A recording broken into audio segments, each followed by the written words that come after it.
बल आणि दाब या पाठामध्ये आतापर्यंत आपण बल म्हणजे काय अभ्यासलं, दाब म्हणजे काय अभ्यासलं. म्हणजे फोर्स अँड प्रेशर म्हणजे बल आणि दाब. आता ह्या दोन राशी तुमच्या लक्षात आल्या. या अगोदर आपण दोन बलाचे प्रकार अभ्यासले, संपर्क बल आणि असंपर्क बल.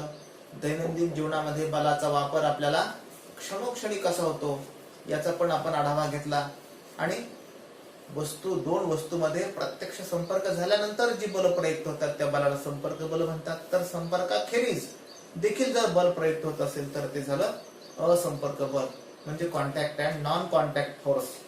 त्याच्याबद्दल अभ्यासलं. आता आपल्याला अजून एक दोन बलही नेहमी जोडीनं प्रयुक्त होत असतात, याचाही आपण विचार केला. म्हणजे वस्तूच नसल्यास आपल्याला बल प्रयुक्त करता येईल का? करताच येणार नाही. दुसरी वस्तू लागतेच, त्यावेळेस आपल्याला बल प्रयुक्त करता येईल. म्हणजे बल ही नेहमी जोडीनं प्रयुक्त होतात. आणि ज्यावेळी एक वस्तू दुसऱ्या वस्तूवर बल प्रयुक्त करते त्यावेळी दुसरी वस्तू सुद्धा पहिल्या वस्तूवर बल प्रयुक्त करत असते. म्हणजे ही जी बलाच्या बाबतीत होणारी घटना आहे किंवा गोष्ट आहे याला अन्योन्य प्रक्रिया म्हणतात. कसली प्रक्रिया? अन्योन्य. म्हणजे अन्योन्य म्हणजे काय? एका वस्तूचा परिणाम बल लावल्यामुळे जर दुसऱ्या वस्तूवर होत असेल तर दुसरी वस्तू देखील पहिल्या वस्तूवर काहीतरी परिणाम करते. जर असं होत असेल तर त्याला अन्योन्य क्रिया म्हणतात. आता उदाहरणार्थ याचं उदाहरण जर सांगायचं झालं तर तुम्ही पेन्सिलनं कागदावर लिहिता त्यावेळेस पेन्सिल थोडी झिजते आणि हा पेन्सिलवर झालेला परिणाम झाला आणि तिची झीज झाली म्हणून कागदावर उमटलं जातं. किंवा मी खडून फळ्यावर लिहिलं तर फळ्यावर उमटतं आणि खडूचा आकार देखील कमी होतो. किंवा मी डस्टरनं फळ्यावरचं पुसलं तर काय होतं? फळ्यावरचं लिहिलेलं निघून जातं आणि डस्टरचा भाग पांढरा होतो. किंवा डस्टर सुद्धा झिजतं कालांतरानं. किंवा तुम्ही खोडरबरनं पेन्सिल लिहिलं पुसलं तर खोडरबर झिजतं आणि कागदाचा पृष्ठभाग देखील पातळ होतो. म्हणजे याचा अर्थ काय? बल ही अन्योन्य क्रिया आहे, दोन वस्तूंमधील क्रिया आहे, याला अन्योन्य क्रिया म्हणतात. आता या बाबी आपल्या लक्षात आल्या. तर बल आणि आपण यांचा तर संबंध आहेच आणि हे आपल्या दैनंदिन जीवनामध्ये दोन्ही राशी क्षणोक्षणी आपल्याला वापराव्या लागतात. आता आपल्याला असेच दोन पुढची बल अभ्यासायची आहेत आणि ती दोन बल म्हणजे संतुलित बल आणि असंतुलित बल. Balanced and unbalanced force. कशाला पण म्हणतात संतुलित आणि असंतुलित? बघा, संतुलित या शब्दाचा अर्थ किंवा हा शब्द आपण अजून कुठं कुठं वापरतो? ज्यावेळी तुम्ही दुकानात जाता, घरून सांगितलं जा जरा दुकानामधून 1 किलोग्राम शेंगदाणे घेऊन ये. दुकानदार एका पारड्यामध्ये 1 किलोचं वस्तुमान माप ठेवतो आणि 1 किलो वजन ठेवल्यानंतर दुसऱ्या पारड्यामध्ये 1 किलो वस्तुमानाचे शेंगदाणे घालतो. आणि ज्यावेळेस ते क्षितिज समांतर होईल काटा किंवा इलेक्ट्रॉनिक असल्यानंतर त्याच्यावर आकडे येतील. जर ते तसं पारडं असलं तर काटा क्षितिज समांतर झाला की आपल्याला काय लक्षात येतं? ह्या 1 किलोच्या वजन मापा एवढं इकडं वस्तुमान 1 किलो शेंगदाण्याचं वस्तुमान ठेवलं आणि म्हणून तर ते दोन्ही समान झालं. दोन्ही समान झालं म्हणजे काय झालं?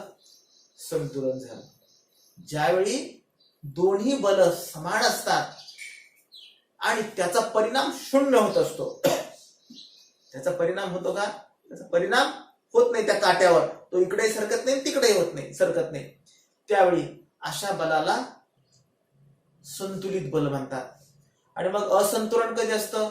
समजा इकडे 1 किलोचं माप ठेवलं आणि इकडं शेंगदाणे मात्र कमी असल्यानंतर काय होतं? ते 1 किलोच्या तिकडं झुकतं, असं होतं पारडं. हळूहळू शेंगदाणे भरभर टाकत गेले, याच्यामध्ये भर पडत गेली की मग हे असं होतं. आणि असं झालं म्हणजे दोन्ही समान झाले की आपण म्हणतो त्याला संतुलन झालं. म्हणजे जर हे कमी अधिक असेल तर बल असंतुलित झाली. हे संतुलन झालं का? नाही झालं. म्हणजे त्याचा परिणाम झाला. हा शून्य असं झालं म्हणजे परिणामच नाही झाला, शून्य झाला परिणाम. काटा क्षितिज समांतर राहिला. यावरून आपल्याला संतुलित आणि असंतुलित बलांचा देखील प्रत्यय आपल्या दैनंदिन जीवनामध्ये नेहमी येत असतो. किंवा आपल्यासाठी अजून 1-2 उदाहरणं सांगितलेली आहेत. यावरून आपल्याला संतुलित आणि असंतुलित बलांचा पडताळा घेता येईल. तुम्ही कधीतरी पंजा लढवणे नावाची क्रिया केली किंवा खेळ खेळलायत का? पंजा लढवणे. तुमचा मित्र आणि तुम्ही दोघही जण एकाने इकडनं हात आणि दुसऱ्यानं पलीकडनं हात करायचा, हात लावायचा आणि इकडच्यानं त्याला तिकडं ढकलायचा प्रयत्न करायचा आणि इकडनं इकडं ढकलायचा प्रयत्न करायचा. त्यावेळी काय होतं बरं? समजा तुम्ही माझ्यासोबत पंजा लढवला, समजा सगळेच धरा, आपण दोघं लढवायला लागलो, तर काय होईल?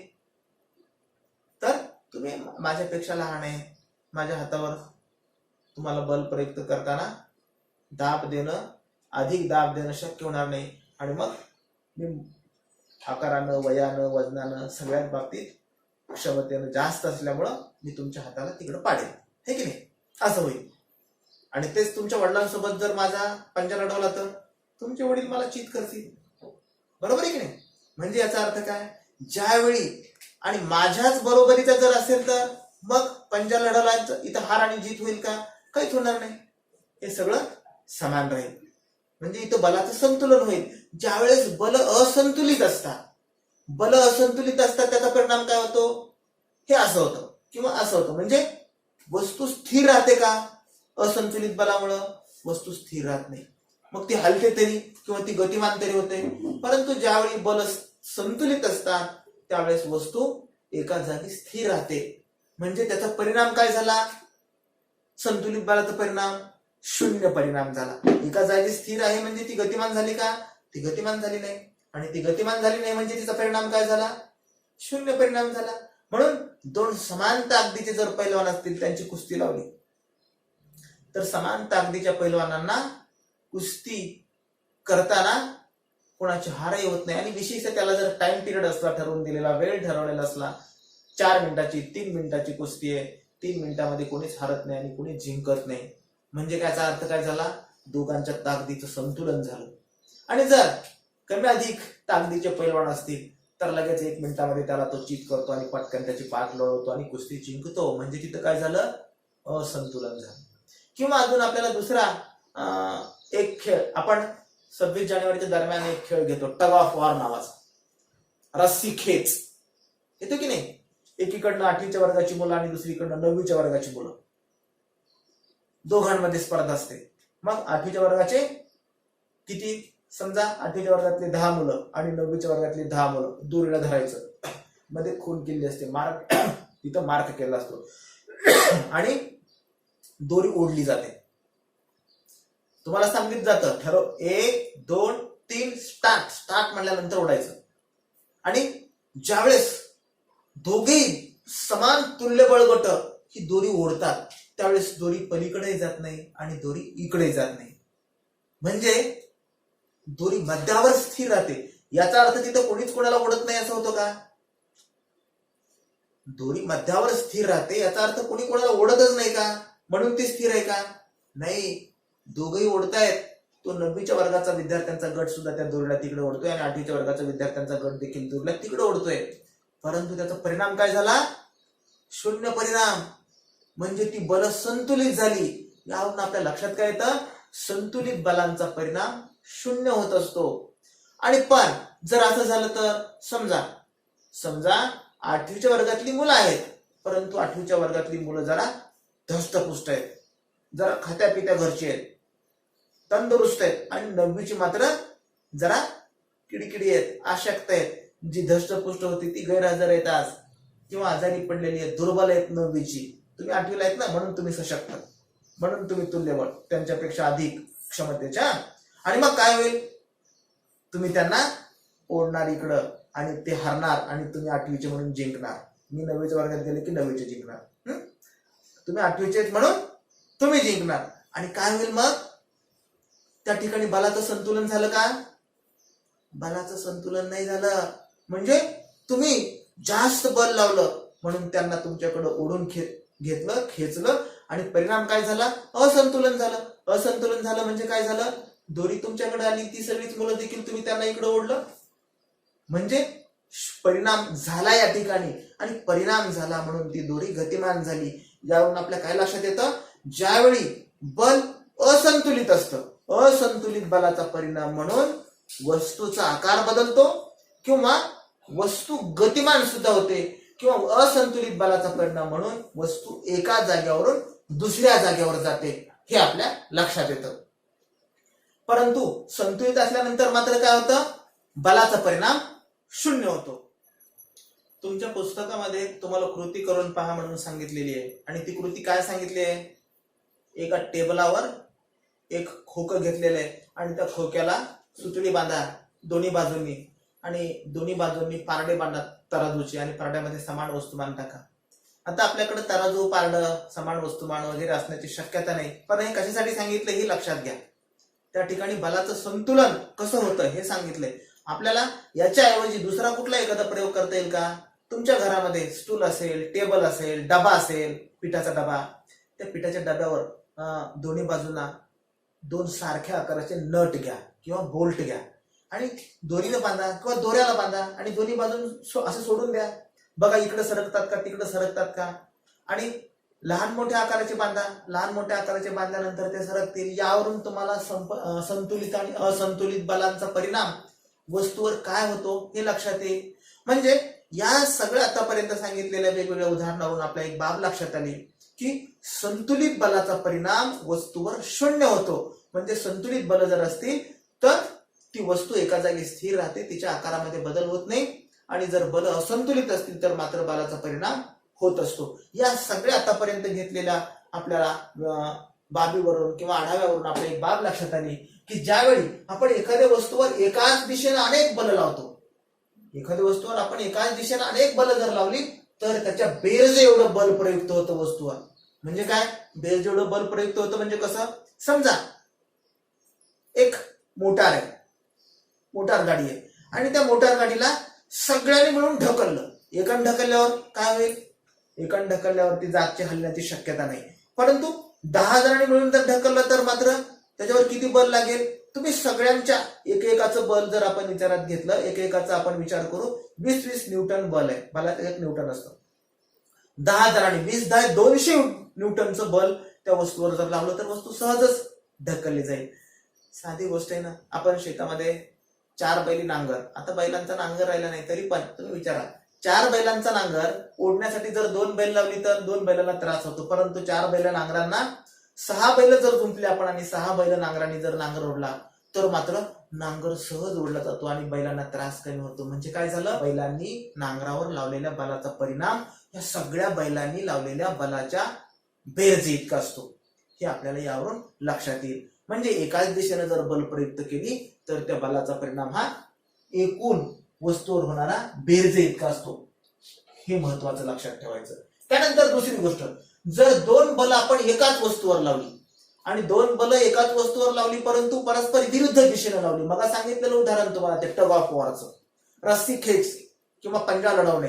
2 बल एकाच वस्तूवर लावली परंतु परस्पर विरुद्ध दिशेने लावली आणि परस्पर विरुद्ध दिशेने लावल्यानंतर त्या वस्तूवर बल किती प्रयुक्त होतं, तर त्या दोन्ही वस्तूंनी लावलेल्या बलाच्या फरका इतकं. दोन्ही वस्तूंनी लावलेल्या बलाच्या फरका इतकं म्हणजे काय, समजा एक जण मोठा माणूस आहे आणि एक छोटा आहे आणि एक जण इकडं ओढतोय आणि एक जण तिकडं ओढतोय. तर समजा मोठा माणूस 10 न्यूटन बलानं त्या दोरीला ओढतोय आणि छोटा माणूस 5 न्यूटन बलानं त्या दोरीला ओढतोय. तर एकूण वस्तूवर बल किती लागलं गेलं, 10 आणि 5 15 का नाही, 10 - 5 फरका इतकं बल लागलं गेलं.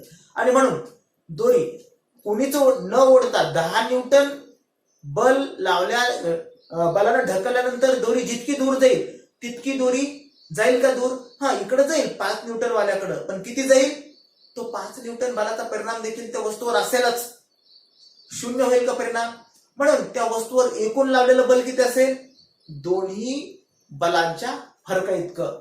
कधी पण परस्पर विरुद्ध बाजून असतील तर, परस्पर विरुद्ध बाजून असल्यानंतर साधं उदाहरण आपल्याला याचं सांगता येईल. आपल्याला हे जर लक्षात आलं नसेल तर, आपण पाऊस पडल्यानंतर समजा रस्त्यात चिखल झाला, रस्त्यात चिखल झाल्यानंतर आपण जमिनीवर उभं राहिल्यानंतर मात्र स्थिर उभं राहतो, पण चिखलावर उभं राहता येतं का, नाही. का, जमिनीवर उभं राहिल्यास आपल्या पायांकडून जमिनीवर लावलेलं बल आणि जमिनीकडून आपल्या पायांवर लावलेलं बल समान होतं आणि म्हणून आपण तिथं स्थिर उभं राहतो, तिथं संतुलन होतं. परंतु चिखलाकडून तेवढं बल लागत नाही. म्हणजे आणि तेवढं बल लागत नाही याचा अर्थ आपण गोटे इतक्या चिखलामध्ये रुतला जातो किंवा अजून वर पिंडरी इतक्या चिखलामध्ये जातो, याचा अर्थ सगळं जातो का आपण चिखलात? बस बस बस बस सगळं चिखलात जातो का? नाही जात सगळं चिखलात. का? कारण आपण लावलेला बल आणि चिखलाकडून आपल्या पायांना लावलेलं बल या दोघांचा फरक त्या ठिकाणी, तेवढं बल आपल्या त्या चिखलावर आपल्याकडून लावलं जातं आणि म्हणून आपण चिखलामध्ये सगळे रुतत नाहीत, थोडाफार आपला पाय चिखलामध्ये रुततो. आणि तिसरी महत्वाची गोष्ट आपल्याला लक्षात घ्यायची, बल हे परिमाण आणि दिशा या दोन्हींच्या साह्याने व्यक्त केली जाणारी राशी आहे. म्हणजे काय?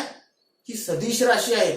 जी राशी पूर्णपणे समजण्यासाठी आपल्याला बल आणि परिमाण या दोघांची आवश्यकता असते, त्या राशीला सदिश राशी म्हणतात. आणि सदिश राशी याचा अर्थ बल आणि दिशा यांचा संबंध आहे. दिशेशिवाय बलच प्रयुक्त करता येत नाही. बल ही राशी संपूर्णपणे समजण्यासाठी आपल्याला दिशेची आवश्यकता लागते आणि म्हणून ही सदिश राशी आहे. घड्याळामध्ये किती वाजले? आता सांगितलं घड्याळामध्ये 9 वाजले. कोणत्या दिशेला 9 वाजले विचारायची गरज नाही, परंतु बल मात्र कोणत्या दिशेला लावलं? डावीकडे लावलं, उजवीकडे लावलं, अधोगामी लागलं, ऊर्ध्वगामी लागलं किंवा अजून याची दिशा कोणती आहे हे सांगितल्याशिवाय आपल्याला बल ही राशी समजणार नाही. म्हणून बल जशी सदिश आहे तर दाब मग काय असेल? दाब सुद्धा सदिशच आहे. कारण दाब कशाला म्हणतात? एकच पृष्ठभागावर लावलेल्या बलाला दाब म्हणतात. म्हणून या 3 बाबी अतिशय महत्वाच्या आहेत. त्या 3 बाबी तुम्ही लक्षात ठेवणं गरजेचं आहे. या सगळ्या गोष्टीवरून आपल्याला काय लक्षात येतं की बल आणि विरुद्ध दिशेनं लावलेलं बल, एकाच दिशेनं लावलेलं बल, त्याचबरोबर पूर्णपणे समजण्यासाठी कशाची आवश्यकता असते?